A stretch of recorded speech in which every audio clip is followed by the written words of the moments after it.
Welcome back, everybody. We're here the last few minutes with our guest, Rabbi Kaufman, talking about geopolitical issues in the Middle East and also the Iran deal that seems like it's going to survive congressional muster, at least to some degree. Now, Rabbi, you mentioned Israel. Is Israel's opposition to this deal universal? I mean, as for what percentage of the population? I mean, or even in the leadership. Well, I think there are a couple different things. I think one, Israel feels like it's a dangerous deal. When the deal was first brought out, Bougie Herzog, who's the leader of the opposition, called it a horrible deal. It definitely strengthens Iran. It doesn't punish Iran for the behavior that it's had dealing with its nuclear program. It doesn't punish Iran for the behavior that it has in the region. Its support for anti-American and anti-Israel forces in the region.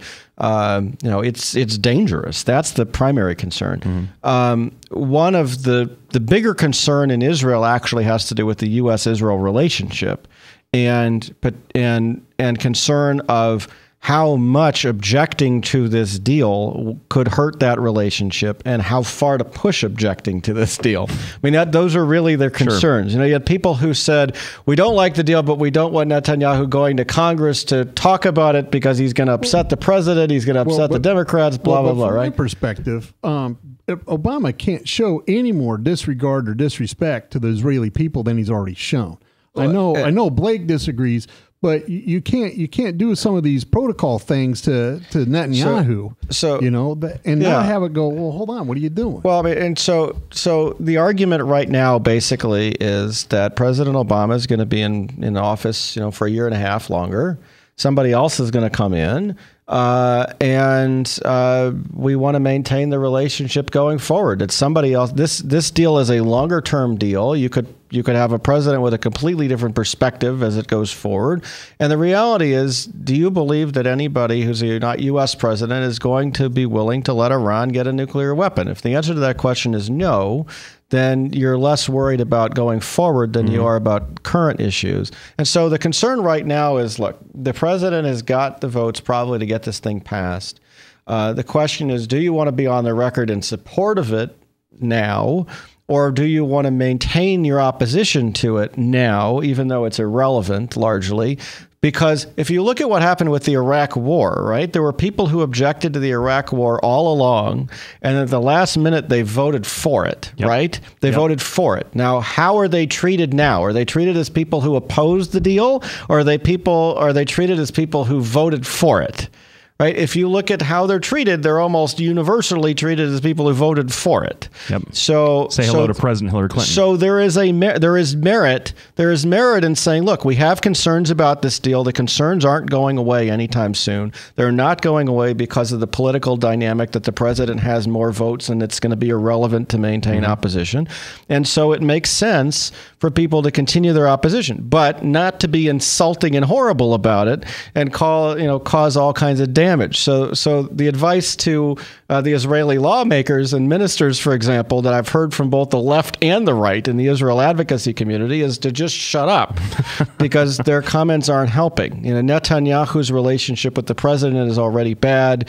He can say whatever he wants. It's not going to do any more harm. Right. But if the future prime minister develops a really bad relationship with the future president of the United States, then we have a problem. Right? I see that.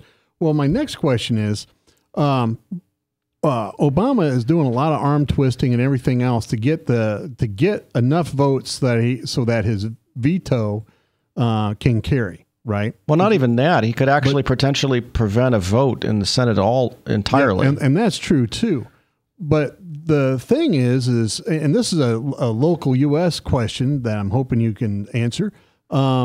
Do you think that the Democratic Party has turned a deaf ear to a lot of its members? Because when you have the Democrats and the Republican leadership both expressing dissatisfaction and doubt, right? Well, I mean, how do you get that? Schumer and Menendez. I mean, they're leaders surely, but those are the only two Democrats. But Harry Reid and Nancy Pelosi going, that's a big deal. There are a number of people who I think have concerns, but they're in the same boat as the Israelis, right? They have to work with their colleagues going forward, and you're dealing with the president for the next 2 years, a little under 2 years, right? So, once this deal goes through. So the belief is that they're not going to be able to stop it. They need to maintain the relationships going forward, and but it's gonna have an impact in the presidential election. I think, in some parts of the country, you could see a handful of percent switch from Democratic votes to Republican votes over this issue, and there could well be some seats decided because there are places where the Jewish vote is large enough that it could potentially swing some elections here and there. In the grand scheme, the vast majority of American Jews are going to continue to vote Democratic. That's going to be the end of the discussion because they vote primarily on social issues, the next issue is going to be jobs. In fact, their first three issues may be jobs, and then the social issues. So what do you think the likelihood of this agreement turning out to be the best case scenario?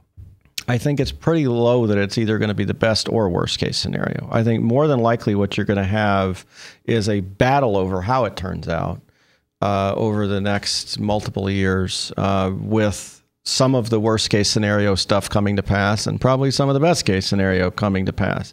You probably will have some improved relationship with Iran, maybe not with the U.S., but maybe with some of the European countries, and that may well soften them a little bit. You could well have Iranian concern about sanctions that affect various business markets. But it's also likely that you're going to have Iran having clandestine research programs, having undeclared nuclear programs. The inspections regime is going to be called into question any number of times. I mean, unless these things are tightened down, you're going to have a whole lot of mess on that side that we need to deal with. Now, real quick, I've heard a couple of times that we are actually going to pay the Iranians to inspect their own nuclear reactors, that we're actually not going to be sending things in. Is there a quick answer to that? Well, is that true? First of all, is that true? First, there are a number of things. The way the IAEA works as part of the Non-Proliferation Treaty is their primary concern is actually about the spread of radiation. And so when they deal with just general inspections, that's what they're dealing with. I don't know if we really don't have the details about what the IAEA has agreed to with Iran. They're secret deals. And our Congress people will tell you they haven't seen them either, which is one of the big concerns here is they don't know what this deal really entails. Well, you won't know until they pass it. So, well, even you won't know. And that's not even true here. You won't know even after they pass it because this stuff is declared secret.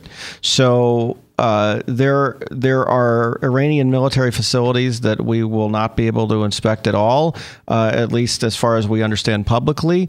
But it could well be that there are private agreements where that's not true, and they can. We don't know. Our Congress people and senators say that they haven't seen those side agreements between the IAEA and Iran. There are other things that they basically what they say is the stuff they know from their top secret presentations doesn't make them any more assured about this deal than the stuff they know from the public revelations about the deal.